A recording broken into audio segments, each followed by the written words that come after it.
Ons gesondheid begin dikwels by die klein dinge wat ons elke dag doen en aanvullings kan in baie mense se algemene welstand 'n baie groot rol speel. Vandag gesels ons met Kristen Holmes, verantwoordelike apteker by Gulf Drug Company, om meer lig te werp op omega-3 aanvullings en waarom dit so belangrik vir jou gesondheid kan wees. So goeiemôre, good morning. Welkom terug hier by ons. Baie dankie. Goed, ek dink baie mense wonder, waarom is omega-3 aanvulling nodig en wat presies is die nut daarvan? Ja, so omega-3 bestaan hoofsaaklik uit DHA en EPA. Ja. So dit is noodsaaklike of essensiële vetsure. Ja. So ons liggaam kan dit nie self produseer nie. So daarom is dit nodig om of uit jou dieet uit te kry of dan natuurlik 'n aanvulling te gebruik. So die nut daarvan is dat dit ons kognitiewe gesondheid natuurlik ondersteun, ook die ontwikkeling ondersteun. So as jy dink tydens swangerskap, die mense moet omega aanvullings drink, help vir daai baba se breinontwikkeling, help vir ons ooggesondheid, spesifiek droë oë, help vir ons hartgesondheid en dan ook vir ons gewrigte, so selfs vir gewrigsinflammasie. Nou, wat is die verskil tussen EPA en DHA wat omega-3 dan nou opmaak en waarna jy nou net verwys? Ja, dit kan omtrent 'n mondvol wees. So as 'n mens kyk na aanvulling, baie keer op die etiket, dan tref hulle onderskeid tussen DHA en die EPA. Dis omdat hulle baie twee verskillende rolle het. So EPA is basies jou funksionele omega of dan al jou aktiewe omega as ons so kan sê. Dit help vir jou anti-inflammatoriese werking, help vir jou hartgesondheid en dan ook jou gewrigte. Waar DHA is meer jou strukturele omega. Dit is min of meer 30 tot 40% van ons grysstof van ons brein bestaan uit 'n DHA struktuur uit en ook ons retina in ons oë. So as 'n mens dan meer kyk na kognitiewe gesondheid en ooggesondheid, is DHA belangrik.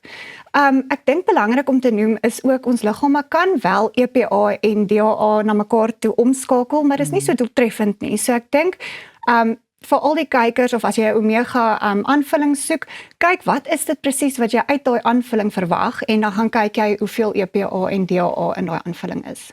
Goed, nou moet ek vra, jy weet, iets soos wanpersepsies is baie algemeen. So watter wanpersepsies bestaan daar wanneer dit kom by iets soos omega-aanvullings? Daar is heel wat, maar kom ek sal net eers 3 noem wat opkom gewoonlik. Ek dink jou eerste een is dat al jou bronne en omegas, dink mense is gewoonlik dieselfde. So jy kry verskillende bronne, visolie, krilolie en dan plantaardige omegas, maar hulle verskil almal in terme van absorpsie en dan natuurlik die effektiwiteit daarvan. So krilolie byvoorbeeld is een van daai omegas wat baie beter absorbeer as die res van die omegas. En dan byvoorbeeld as jy kyk na 'n aanvulling byvoorbeeld soos 'n zaaikrul, dan is dit nog gebind met fosfolipiede, so dat verhoog nog weer die absorpsie en dan die effektiwiteit. So dis die eerste een.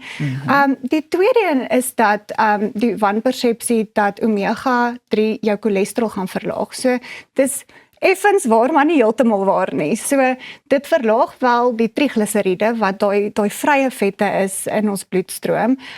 Daai vrye vette natuurlik dra by tot die verhoging van ons slegte cholesterol of LDL, maar dit verlaag nie noodwendig ons slegte cholesterol in totaliteit nie.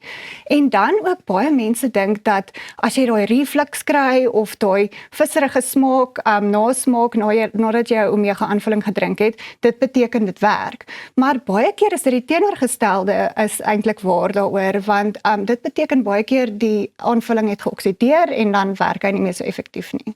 Nou ja, wat moet iemand in ag neem wanneer hulle omega-aanvullings begin gebruik, as jy dalk een goeie wenk het? Ja, so met omegas is dit belangrik om volhou 8 tot 12 weke ten minste aan te hou met daai omega-aanvulling, net omdat dit dan optimaal in jou weefsel kan konsentreer, so wees geduldig, nommer 1. En dan nommer 2 ook, dink ek, neem dit saam met 'n redelike vetterige maaltyd, want dit verhoog dan die absorpsie. Ja, dit klink vir my asof dit nogal belangrik is om wel die kundiges te raadpleeg. Definitief. So, ek sê vir jou baie dankie vir alles wat jy vanoggend met ons kom deel het, maar nie net dit nie. Dankie dat jy ook jou pantoffels aangetrek het. Dis 'n groot plesier, ek het nie 'n verskoning nodig nie. Dankie. Dis altyd lekker om 'n verskoning te hê om pantoffels werk toe te kan dra, nee. Ja, baie dankie, ons sien jou volgende keer weer. Goed, jou gesondheid verdien kwaliteit wat jy kan vertrou. Met Gulf Drug Company kry jy bekostigbare noodsaaklike medisyne vir die hele gesin, van pynverligting tot vitamiene en meer. Gulf Drug Company fokus op hoë kwaliteit en internasionale standaarde, sodat jy met gemoedsrus kan kies. Besoek gulfdrug.co.za vandag om meer van Zycrel te ontdek en neem beheer van jou gesondheid. Gulf Drug Company, kwaliteitsorg elke dag. Nou net hierna gaan ons 'n bietjie meer uitvind oor Hyrox. Jy kyk na Goeiemôre, Good Morning en jy moet ingeskakel bly, maar ek wil jou ook daaraan herinner dat jy ons gerus kan gaan volg op al ons sosiale media platforms en ook altyd 'n draai op ons YouTube kanaal kan gaan maak. Ons is net hierna weer terug.